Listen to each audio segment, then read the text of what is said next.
Good morning, Commissioner. Morning. My son's a police constable based in Lewisham. It was a year ago that he passed out at Hendon. Good. He's been frontline. He's just recovered from COVID. Oh dear, I'm sorry. Obviously having to take time out, which obviously affects his colleagues. My question is, what is the police force, and yourself, doing about getting frontline police officers injected to protect them a bit more than the protection they're getting from the COVID at the moment? Because all I'm hearing is their colleagues, one's getting it, then another's getting it, because they're out there in people's houses and facing people all day long.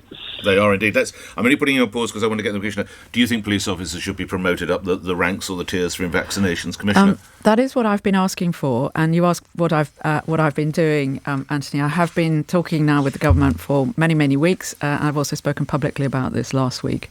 I share your view that, first of all, this is a critical service, and to keep other people safe, we need to, keep the police safe. Secondly, frontline. So I'm talking about frontline officers, not talking about people like me. They are in and out of people's houses, as you say. They are dealing with people who may be, a victim of crime or otherwise very upset.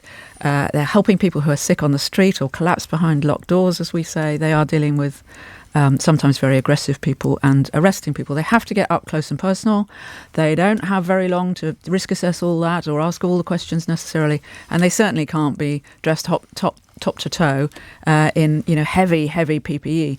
So they are putting themselves at risk. They have been for the last year.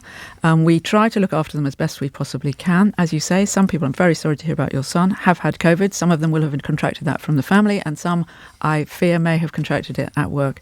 But I think there is a very good case, and what I'm asking for is the government to review whether we're dealing, of course, with issuing this wonderful breakthrough set of vaccines to the very vulnerable, the frontline hospital, NHS and care workers. Right now, that's great, and of course to the elderly. So who do you lobby, cohort 5 to 9, you have people in what I might call my age groups, and I am baffled, really, why. But obviously, this is a decision that the government made so far on the basis of something called the JCVI, who are experts.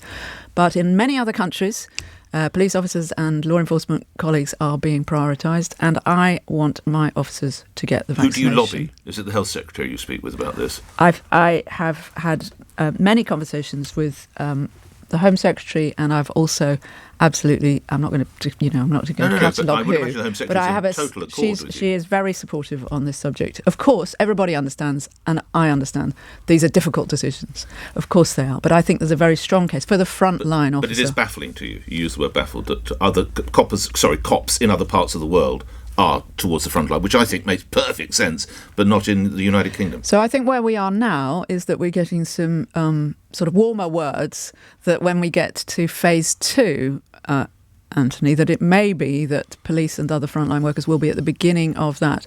Phase 2, we won't come to, I understand, until sort of spring, whatever that means. It's too long. Whereas we'll end the first 4 cohorts, the very vulnerable, in the middle of February. I think there's a strong case, but I do understand these are difficult decisions.